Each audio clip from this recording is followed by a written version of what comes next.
जय हिंद, नमस्कार, सत श्री अकाल। श्री गणेश स्टडी प्रैक्टिस में आपका स्वागत है। तो ये वैकेंसी निकला हुआ है AEDO का, ठीक है, असिस्टेंट एजुकेशन डेवलपमेंट ऑफिसर का, सहायक शिक्षा विकास पदाधिकारी का, ठीक है। तो आइए जानते हैं इसका वैकेंसी कितना निकला है, इसका पूरी सिलेबस के बारे में जानेंगे डिटेल से, ठीक है। और इसमें पद निकला हुआ है 935 पद है और इसका डेट है, फॉर्म फिल करने का डेट है 27 अगस्त से लेकर 26 सितंबर तक, ठीक है। आइए जानते हैं इसकी पूरी सिलेबस के बारे में, ठीक है। जैसा कि आप देख पा रहे हैं, बिहार लोक सेवा आयोग के द्वारा BPSC के थ्रू निकला हुआ है ये, ठीक है। तो शिक्षा विभाग बिहार के अंतर्गत सहायक शिक्षा विकास पदाधिकारी कुल 935 पद है। रिक्त पद पर नियुक्ति हेतु सुयोग भारतीय उम्मीदवारों, तो पूरे भारत के लोग इसमें फॉर्म फिल कर सकते हैं। विवाहित प्रपत्र में ऑनलाइन आवेदन आमंत्रित किए जाते हैं। ऑनलाइन आवेदन भरने हेतु विस्तृत दिशा निर्देश आयोग के वेबसाइट पर मिल जाएगा और ये वेबसाइट है www.bpsc.bihar.gov.in पर प्रदर्शित है। रिक्त पदों की कोटिवार विवरण, तो ये सब देखिए, विवरण देख लीजिए। अनारक्षित में सबसे ज़्यादा है, 374 है, ठीक है। और कुल है 935 पद। और अत्यंत पिछड़ा वर्ग में है 168, पिछड़ा वर्ग में है 112 और पिछड़े वर्गों की महिलाओं के लिए है 28, ठीक है। इस प्रकार इसका ये पद विवरण हुआ। और आगे चलिए,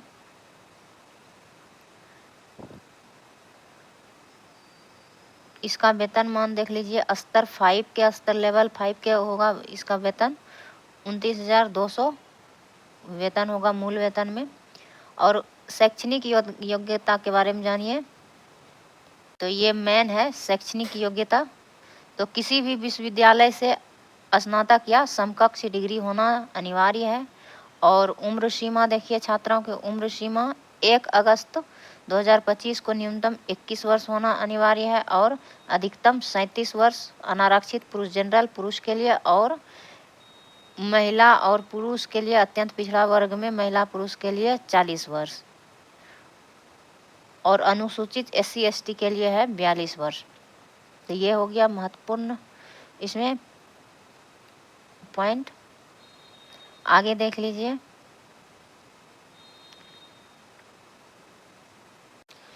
इसमें है कि अगर आप किसी भी सेवा में हैं तो उसको छूट दिया जाएगा, ठीक है। तो अगर सेवा में हैं, बिहार लोक सेवा आयोग के द्वारा या बिहार में सेवक के तौर पर किसी भी कार्य में कार्यरत है तो उसे 5 वर्षों का जो है छूट दिया जाएगा, ठीक है, एक्स्ट्रा छूट मिलेगा। और महत्वपूर्ण पॉइंट ये है कि इसमें साक्षात्कार नहीं लिया जाएगा, ये सिर्फ रिटन एग्जाम होगा, परीक्षा लिखित परीक्षा पर आधारित है। हाँ, ये देखिए कि कितने अंकों का होगा। लिखित परीक्षा के विषय है पत्र, परीक्षा की प्रकृति, प्रश्नों की संख्या और कुल प्रश्नों का जो है परीक्षा की अवधि और कुल प्रश्नों का संख्या कितना होगा।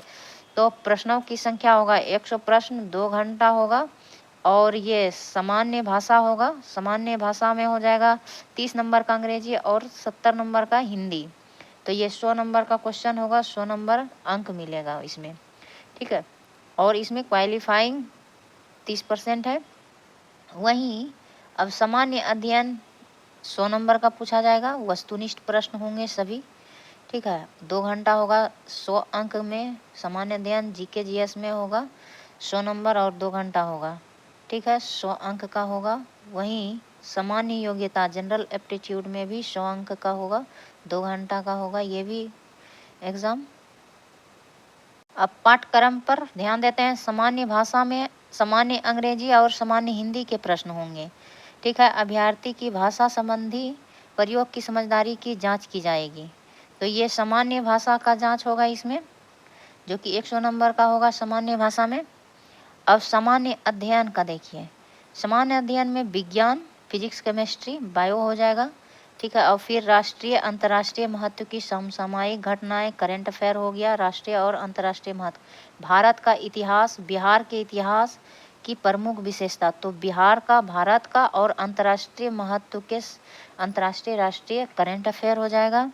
बिहार का भूगोल हो जाएगा, बिहार के प्रमुख भौगोलिक प्रभाग तथा यहाँ की महत्वपूर्ण नदियाँ, भारत की राज्य व्यवस्था, आर्थिक व्यवस्था, आज़ादी के पश्चात बिहार की अर्थव्यवस्था। तो आज़ादी के पश्चात जो है बिहार की अर्थव्यवस्था के बारे में जो है प्रमुख रूप से इसमें पूछा जाएगा। भारत की राष्ट्रीय आंदोलन, इसमें बिहार का योगदान को जांचने वाले प्रश्न होंगे। और बिहार को, ठीक है, बिहार का योगदान को जांचने वाले प्रश्न होंगे। तो इसमें जो है महत्वपूर्ण बिहार स्पेशल से बहुत ज़्यादा क्वेश्चन आने वाले हैं सामान्य अध्ययन में, और भारत से भी अंतर्राष्ट्रीय स्तर के आपका करंट अफेयर रहेंगे सिर्फ, ठीक है। अब सामान्य योग्यता में देखिए, सामान्य योग्यता में, सामान्य योग्यता है संख्या पद्धति से संबंधित प्रश्न होंगे। संख्या पद्धति, ठीक है, नंबर सिस्टम, पूर्ण संख्याओं का अभिकलन, दशमलव भिन्न, देखिए 1 चैप्टर, 2 चैप्टर, ठीक है, 3 चैप्टर, संख्याओं के बीच परस्पर संबंध 4, फिर मूल अंक गणितीय संक्रियाएं 5 चैप्टर, प्रतिशत 6 चैप्टर, अनुपात 7 चैप्टर। आगे देखिए अनुपात समानुपात, औसत 8 हो गया, ब्याज और लाभ 9 चैप्टर, लाभ हानि, ब्याज एवं लाभ और हानि तो 10 हो गया, सादृश्य 11, समानता 12, समानता भिन्नता 12 चैप्टर हो गया, स्थान कल्पना 13 हो गया, फिर स्थान अभिविन्यास 14 हो गया, ये हो गया रीजनिंग का। समस्या समाधान 15 हो गया, और विश्लेषण 16, दृश्य 17, कुल 25। अगर आप मैथ में 25, मैथ और रीजनिंग का दोनों मिला के अगर आप 25 चैप्टर बना लेते हैं अच्छे से और उसका रिवीजन कर लेते हैं तो ये एग्ज़ाम आपके लिए जो है बहुत इजी हो जाएगा, ठीक है। तो ये हो गया। फिर विभेद है 18, अवलोकन 19 हो गया, संबंध अवधारणा 20 हो गया, अंक गणितीय तर्क हो गया 21 हो गया, फिर शक्ति गणितीय तर्क शक्ति हो गया, शाब्दिक एवं चित्रात्मक हो गया 22, फिर अंक गणितीय संख्या श्रृंखला 23, ठीक है, गैर शाब्दिक श्रृंखला 24, कूट लेखन एवं व्याख्या एकदम पक्का पक्की 25 है दोनों का मिला के। यानी कि आप 13, 14, 15 चैप्टर आप मैथ का बना लीजिएगा, ठीक है, इसमें दिया गया है, इसी को बार बार रिवाइज कीजिएगा। मैथ का 15 चैप्टर, ठीक है, तो मैथ्स का कितना, मैथ्स का आप 15 चैप्टर, अब बाकी बात रीजनिंग का, रीजनिंग का भी आप 15 लगा लीजिएगा, 15, 12 भी सही है, ठीक है, 12 चैप्टर। इसमें जो दिया गया है वही, उसी से, उससे अलग कुछ भी नहीं, ठीक है, इसी को बार बार रिवाइज करना है। लिखित परीक्षा के उपरांत दस्तावेज सत्यापन आयोजित की जाएगी।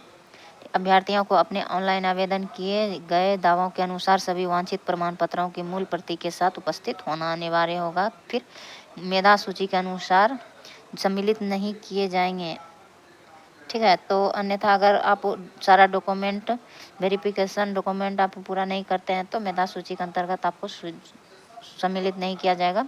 आगे देखिए, ये मेधा सूची के अनुसार जो है इसका रिजल्ट जारी होगा। लिखित परीक्षा में प्राप्त अंकों के आधार पर आयोग अंतिम चयन हेतु मेधा सूची तैयार करेगा। लिखित परीक्षा में प्राप्तांक सामान्य होने की स्थिति में सामान्य अध्ययन विषय के प्राप्तांक के अनुसार मेधाक्रम निर्धारित होगा।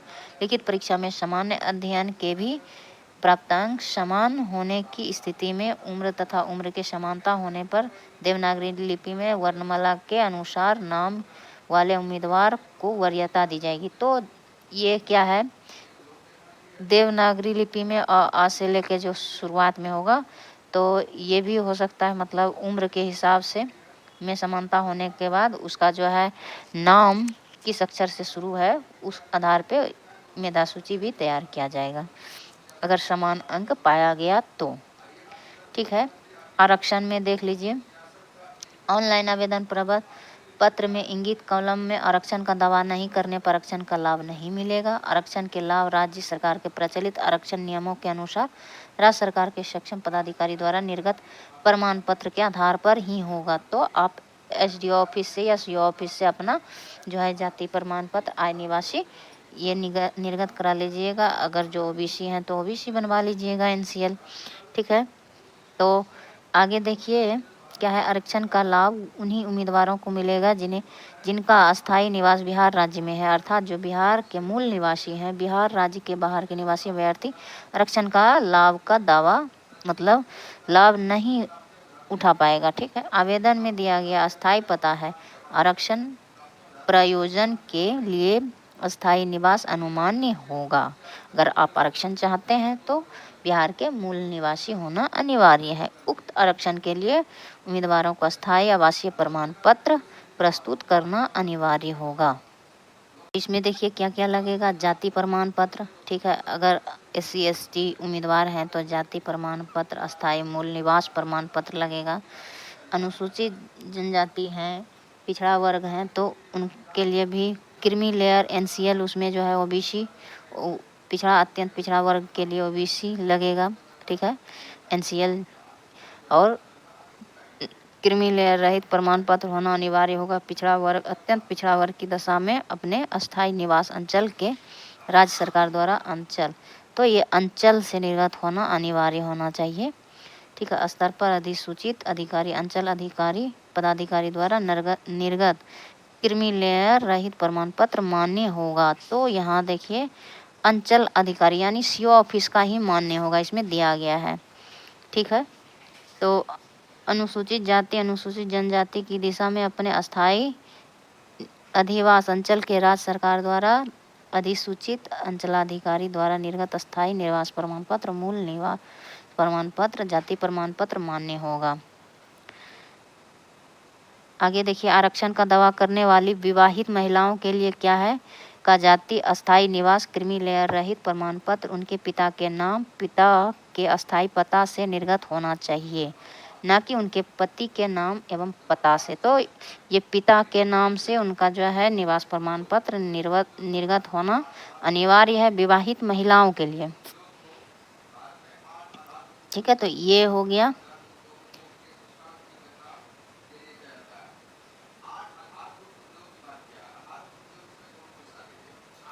ठीक है,